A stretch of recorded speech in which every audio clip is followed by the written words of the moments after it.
అందరికీ నమస్కారం అండి. రేపు రాబోయే జూన్ 24వ తారీఖున నా పుట్టినరోజు. మీకు అందరికీ తెలిసిన విషయమే. అయితే మీలో చాలామంది దండలు, బొకేలు, పువ్వులు, ఇతర గిఫ్ట్లన్నీ కూడా తీసుకొస్తున్నారు. మీ అభిమానాన్ని నేను కాదనట్లేదు, కానీ నా పుట్టినరోజు కూడా సంవత్సరానికి మిగతా 364 రోజుల్లో ఎలాగా 10 మందికి ఉపయోగపడే విధంగా నా జీవితం కొనసాగుతుందో, నా పుట్టినరోజు నాడు కూడా 10 మందికి మంచి జరగాలన్నటువంటిది నా ఆకాంక్ష.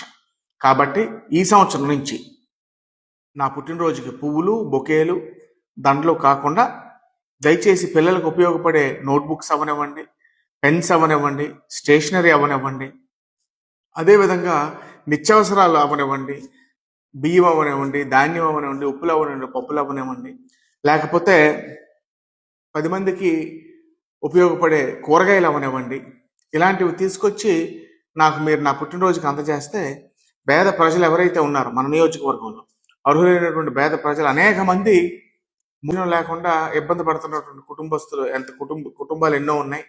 అలాంటి వారికి, పేద కుటుంబాలకి నేను అందజేయడానికి నా వంతు ప్రయత్నం చేస్తాను. మనం ఈ రోజుల్లో చదువుకుంటున్నటువంటి పిల్లలకి మనం ఇవ్వగలిగిన అతిపెద్ద ఆస్తి చదువు.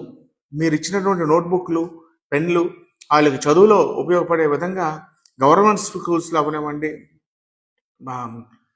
ట్రైబల్ ఏరియాస్లో అవనివ్వండి, నివసిస్తున్నటువంటి పిల్లలకి మనం అందజేస్తే వారందరికీ కూడా ఉపయోగపడుతుందనేటువంటిది నా ఆకాంక్ష.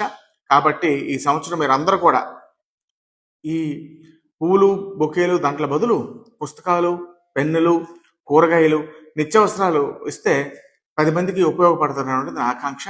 కాబట్టి నా మనసులో కోరికని మీరు అర్థం చేసుకొని తప్పకుండా ఈ సంవత్సరం ఆ విధంగా మీరందరూ కూడా వ్యవహరిస్తారని ఆకాంక్షిస్తూ మీ అందరి దగ్గర సెలవు తీసుకుంటున్నాను.